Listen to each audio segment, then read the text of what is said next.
each week we deal with a different food with some sort of theme. One year we did different countries. So we did every week I did food from a different country, which is always challenging when you are translating things from a language you do not speak. The Moroccan recipes, which were written in Arabic, were particularly challenging because it doesn't really go into Google Translate well. And then there's the Dutch. Let's just say that translating Dutch it kept telling me to put a crayon into my food.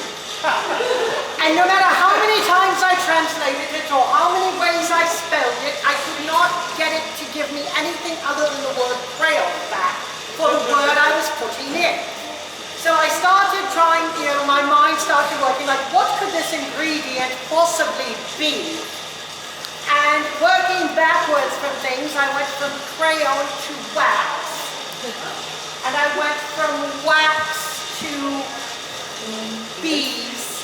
And I went from bees to honey and realized that that was actually the 16th century word because you would take the whole honey comb, basically, and it now is called crayon. That's what the word they use for what we would call a crayon. Right. Also, the Dutch recipes, one of my favorite Dutch recipes is rode shop in pour le gourmand. You've never had this, it's pour le gourmand. Have any of you had rode shop in pour le gourmand? You may have had rode shop, but now, when you hear that a recipe is rode shop in pour le gourmand, you would assume that somewhere out there is a receipt for rode shop in pour le non-gourmand, right? For the peasant. For the peasant. Rode shop is sheep's penis. Woo! They have a recipe for sheep's penis for the gourmand, for the gourmet, which means somewhere out there is a recipe for sheep's penis for the non-gourmet. They call that Tuesday. I try really hard not to think about it. So what we want to do though is tell you a little bit about what we drink, why we eat it, why we drink it, and what governs it. So there are two main things that govern what we eat and what we drink. The first one of those is how much money you make. That obviously plays a lot into what we eat and what we drink. If you are wealthy, as we see many of you are, you probably have a lot of meat in your diets. You probably have a lot of very rich foods and sauces and such. If you're poor, and I'm not looking at you for any reason other than the fact that you're poor, you're not eating a lot of meat, and if you are, it's probably poultry or fish that you've literally been able to catch. But that's even challenging because you say, well, what about wild game? Wild game should be easy. Anybody should be able to go out and catch it. No, right, why not? Why would you not want to do that? You'd be arrested, because wherever you're catching it, somebody owns that land. Probably that guy, right over there. Because he's smiling like nobody's business. He's like, haven't caught a poacher in 3 days. Come on, go after that rabbit. So you have that, so it really does influence. So if you're poor, you probably eat 2 meals a day. You probably have pottage in the morning, which is pretty much whatever is left over in the pot from the night before, and maybe the day before that, and the day before that, and the day before that. And then you would have your evening stuff, which is when you've added something new and exciting to the pot. You might have, during the day, say you work out in the fields for, let's say, this handsome gentleman over here, and you have to go work out in the field, you might take with you something called a pasty. Not a pasty, that is an entirely different show. I don't know if you have a tavern like this and where you come from, but in Rebel Grove, that tavern would be called the Dragon Inn. That's the 8 o'clock show at the Dragon. Rebel Grove closes at 7. So what is the difference between a pasty and a pasty? About £6. But a pasty is a lovely, lovely, lovely food that every culture has. Every culture has this because every culture has rich people and poor people. Now don't get me wrong, rich people like them some pasties. They like pasties, but they're putting meat and expensive things in those pasties. Poor people, you're putting in things like vegetables, maybe cheese, and an incredibly popular item in pasties. Mushrooms. popular amongst the peasantry. Why? They're free! Better than cheap. They're better than cheap. They're free. You can find some growing right around the corner outside. No, not those ones. Oh, yes, don't eat the mushrooms from over there. It's like the last time my good friend Peter McDonald went to Portugal. It was a very bad trip. Honestly, that sewing tray is the only good thing that came out of that. So you have to be very careful. That's why most houses, manor homes, will have a mushroom bowl. You really didn't need to bring them with you. I had the mushrooms checked. Your mushroom boy is going to be someone very young. It's normally somebody as young as 5 years old, because they have to go where the mushrooms are. Where are the mushrooms? They're in gourds, they're in caverns, they're in dark places. And then, most mushroom boys, well, one of two things happens. Either they outgrow the ability to get into those places, And become dumbfounded then. or spit boys, Sit boys. or they don't. Because in Oxfordshire, which is where Rebel Grove is located, in the Tri-County area, there are about 100 different kinds of mushrooms. About 70% of them are poisonous. Now, poisonous does not mean it will kill you. It may just put you in the privy for a week. You may wish you were dead. But it may kill you. Literally may kill you. So having a good mushroom boy is very, very important. Peasants tend to know which ones to stay away from. If you've annoyed the local peasantry, don't accept gifts of mushrooms from them. We love you, Body Potty! There is a reason why your cook is always paid very well and is usually one of the first people paid on quartering days. Because your cook can make you delicious food, and your cook literally holds the power of life and death over you. Because your cook can kill you and nobody will ever know why. You will just VIP away in bed. Oh, sorry, these things happen. I mean, it is 15 whatever.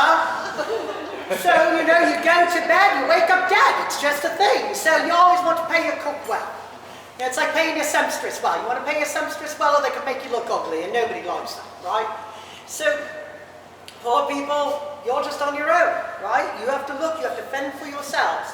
But when you take those delicious pockets, and the way that you make a pasty is you cut out a circle of dough, you put whatever you want in the inside, you turn it over, you crimp it, and then the great thing about it is you can cook it any way you want.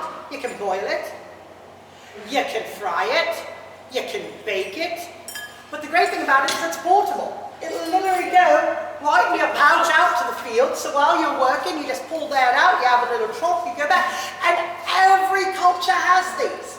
Oh yes, things like pot stickers. The Spanish call them empanadas, right?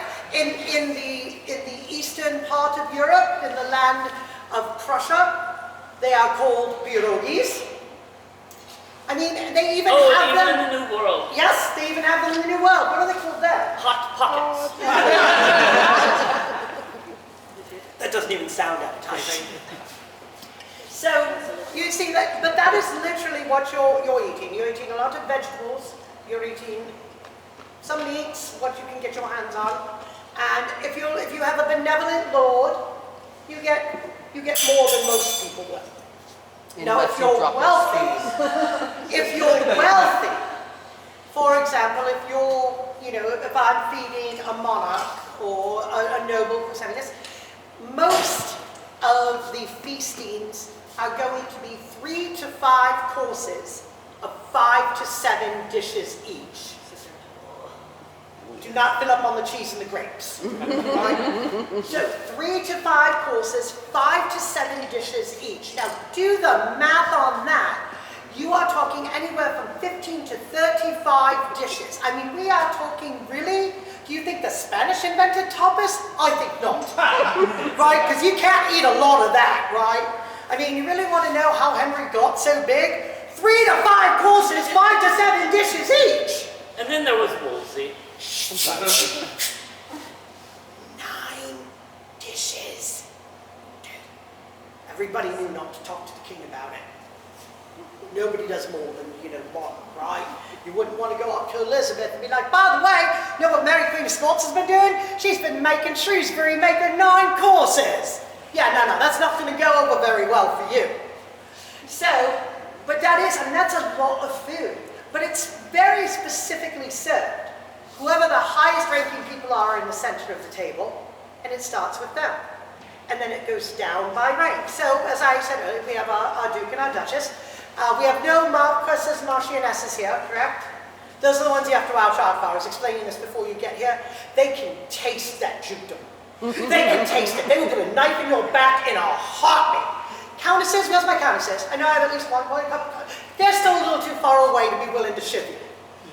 But a Marchioness will put a knife in your back in a heartbeat because they can just, that dukedom, it's right there. And then you've got your Viscounts and your Viscountesses and your Barons and your Bennets. They're so far away, they're just happy that, now they're at the point of a nice clean beheading, right?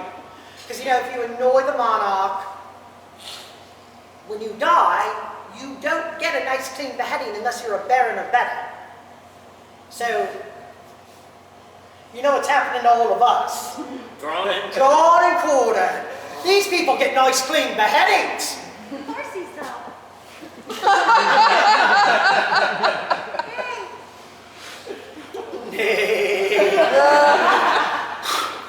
So, and you're also eating a lot of different foods. You don't eat a lot of vegetables. There are probably more vegetables in the meal I'm serving you than there would be in those 5 courses of meals. well, we have to help the peasants. Because they very much it was meats. It was meats, and it was game, it was meats, it was all of these things. And vegetables were like, oh, that's a little flavoring, we should do that every now and then. Lots of cheese, You want to know why these people didn't live incredibly long lives? You have to go back and look at the arteries. I mean, we're talking. And what you also have now, you realize, if you're really wealthy, really, really wealthy, you're eating a lot of beef. If you're not quite as wealthy, let's say you're more down, a few steps down, then you're eating more like lamb, and you're eating more pork. Why? As much as we make fun of the Scots, they're not the ones with the sheep right now. We are. We have all the sheep. You know what they have in Scotland? Cattle. Cows. You ever heard of Angus beef? No. They have the cows.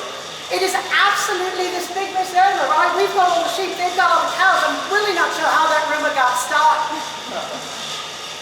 Never mind. I blame the Irish.